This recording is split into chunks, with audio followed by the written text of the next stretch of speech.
Hello. Hi everyone. How are we today? What's Can you hear me? Oh, sorry, I'm checking the actual voice. Hello. Today's video is going to be about God, a creation, not as a representation. Again, probably wrote this note a while back. So, God's as a creation. Do you think human beings created gods in order to be able to connect to something or make sense of what's going on? Because let's face it, we literally, every single thing we have done in our evolution was to create something to explain something else, and then create something else to explain something more than we discover every single time we explain something else. The best way to start this in a more like lucid way, I guess, lucid, is in the world of physics and as quantum mechanics started existing. Every single formula that was discovered under the name of physics and evolution and like growth and understanding was based on some random thought or viewpoint somebody had. And maybe we need to use somebody very, I want to use Richard Feynman because he's my favorite guy in the world. But let's start with Einstein, I guess, and how he describes relativity. And he describes relativity simply as like a train moving and like two bolts of lightning hitting at the same spot, right? But the train is moving from one side to another. So to the person on the train looking out the window, one stroke of lightning is going to like appear to have struck first. And basically relativity. And from there, he started diving deeper and creating the math that would explain such a phenomenon. But naturally, on top of that, other people started creating different phenomena, and they started creating different math and exploring different math. A couple of days ago, or like a week ago, or something, I don't know, it doesn't matter. Sometime in my past, one of the memories that I have is that human beings have found a way to create math as an explanation to something that we're not able to touch, to see. To visualize math is to visualize the entirety of basically, you have to create it from scratch. Anything you want to look at when you're looking at it from the mathematical language, because like people, like you can speak in math. That's where mathematicians basically, they can discuss things beautifully through the actual mathematics behind it. It becomes a language, they can read it, it has a flow. It's fascinating. And it was kind of like designed in order for us to explain, and the way I remember it explained, and as I was reading it was designed to explain the things that we're not able to understand. So we created math, and Richard Feynman, my guy, basically this talks about a similar concept when it comes to how atoms look like, because he describes how each physicist is able to visualize the atom in their own way, but all of them are represented with the same formulas.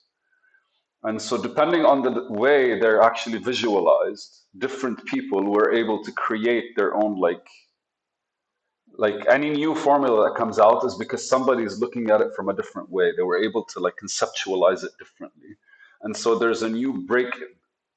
The formula describes something new, and then from that something new, more stuff appear for others to envision, to imagine how they look like, how they interact, and for them to kind of like create the new formula. It's like the consistent frontier of physics seems to be imagination.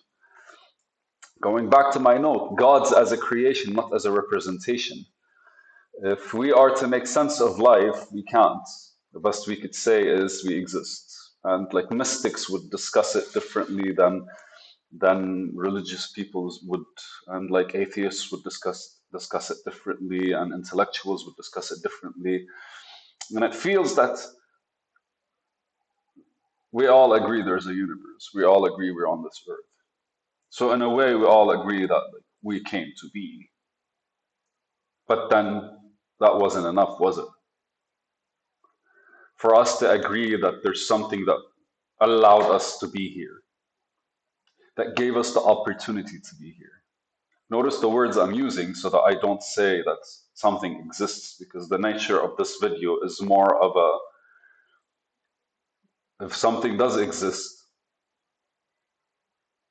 it has to be. Something has to exist. A mind of some sort, a creative mind, has to exist in order for us to be able to kind of like have this conversation. A creative mind has to like exist in order for butterflies to be able to like fly, to exist, to just be, I am, be. But that wasn't enough, was it? We had to create something that makes sense in order for us to actually truly, like, I think maybe that's the OCD in the nature, in our nature, the OCD. And that's why some people, maybe when you discuss these kinds of topics with them, they don't really understand anything, but they kind of like have the strong faith in certain things, whatever they believe in. But the truth behind like how they could understand it is not really there, because they were very much satisfied with enough, while other people kind of always engage with how could this actually happen for us to exist. And on the other side, there are people basically that have to be creative in what it is that represents their existence. And I feel over the years, we have attributed the word God to different parts of nature and the world. And if anything, we can kind of like see how thunder is basically an attribute because it's strong, almighty, powerful.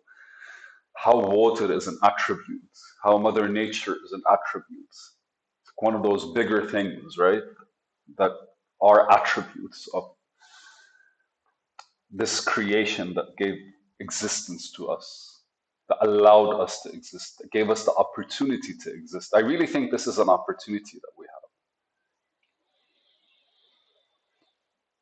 have. And we had to kind of like, maybe it's one of those like Stockholm syndrome kind of thing. Like, if it rains enough, it's not like you like the rain more. You become kind of attached to its existence. It becomes a part of your everyday, it becomes a part of your life. And then when you look at the rain, you actually stop looking at the rain as just water falling from the sky. You start looking at like some rage of nature, and then ultimately kind of like attribute some of the divine powers of the world onto it.